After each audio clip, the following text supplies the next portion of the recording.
Hello, I welcome you all once again to my channel Explore Education. I am Dr. Rashmi Singh, Assistant Professor, Department of Education, SS Khanna Girls Degree College, University of Allahabad.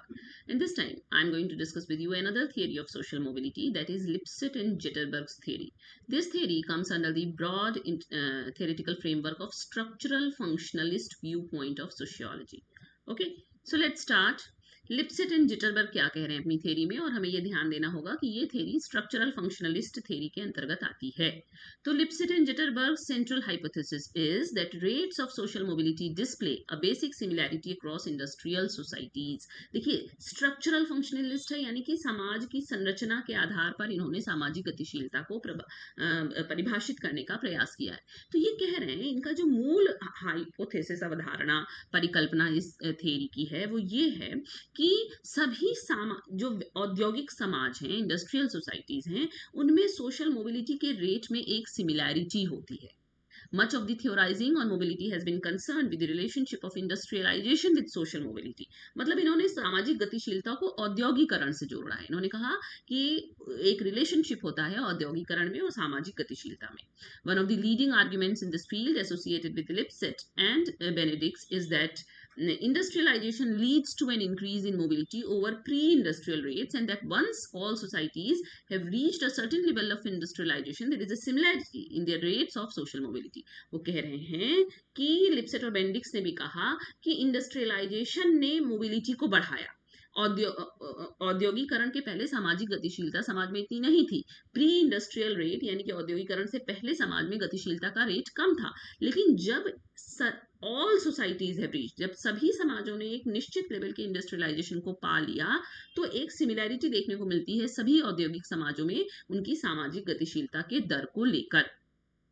A different but related thesis is the convergence thesis. एक convergence thesis का भी नाम आता है, which has been propounded by Kerr and others. Kerr और अन्य ने इसको propound किया और उन्होंने कहा that all industrial societies converge, मतलब converge हो रहे हैं ना, एक जगह केंद्रित हो रहे हैं. कह रहे हैं सभी औद्योगिक समाज जो हैं वो एक converge हो जाते हैं towards a common pattern of mobility, और सभी मोबिलिटी का एक कॉमन पैटर्न अडॉप्ट कर लेते हैं, among other things like overall patterns of stratification.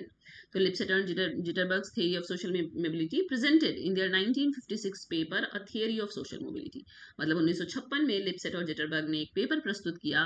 उस पेपर का नाम ही था A Theory of Social Mobility, जिसमें कि वो जिक्र करते हैं कि social mobility is influenced by the level of economic development and social structure of a society. जिसमें वो बताते हैं कि समाज में इकोनॉमिक डेवलपमेंट यानी कि आर्थिक विकास और समाज की सामाजिक संरचना जो है वो सामाजिक गतिशीलता को सबसे ज्यादा प्रभावित करती है.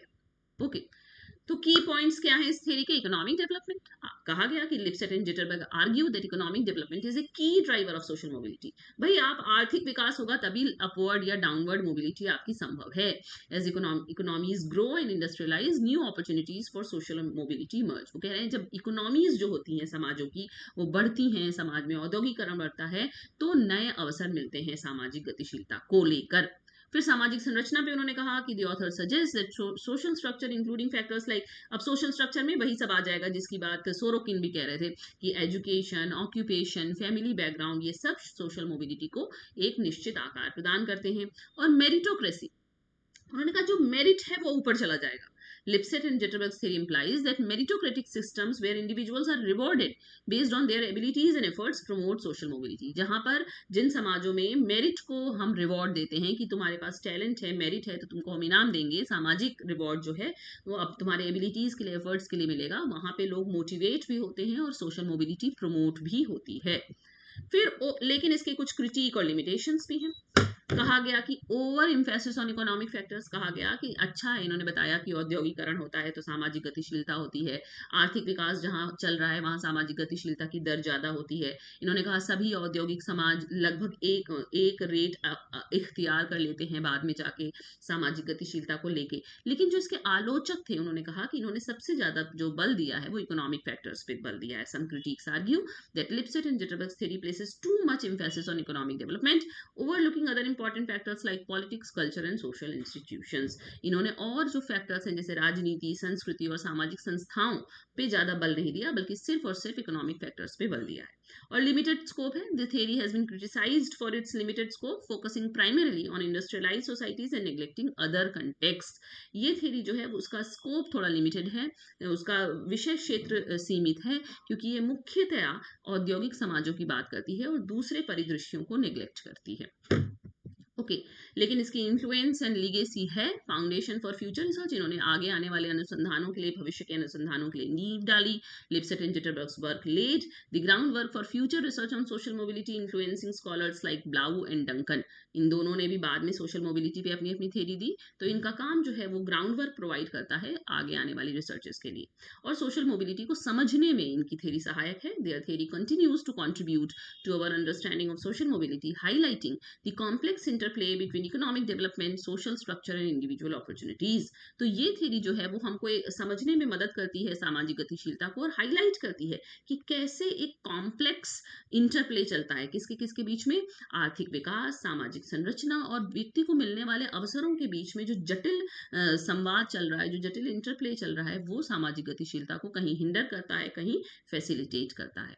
तो Lipset and Zetterberg's theory remains an important contribution to the study of social mobility, offering insights into the complex factors that shape social inequality and opportunity. तो लिप्सेट और जिटरबर्ग की थ्योरी एक important contribution अपना देती है सोशल मोबिलिटी के क्षेत्र में, और हमको अंतर्दृष्टि प्रदान करती है उन कॉम्प्लेक्स फैक्टर्स के बारे में जो बताते हैं कि सामाजिक असमानता और सामाजिक अवसर कैसे अपना रूप लेते हैं और अंततोगत्वा सामाजिक गतिशीलता को प्रभावित करते हैं। Okay, so I have covered this very theory too. This theory comes under the broad theoretical framework of structural functionals.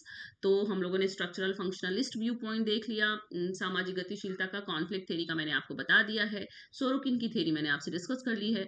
तो आई थिंक कि थ्योरीज ऑफ सोशल मोबिलिटी पे आपसे प्रश्न पूछा जाएगा तो आप उसे लिख पाएंगे। Okay, so thank you and don't forget to like and subscribe my channel Explore education.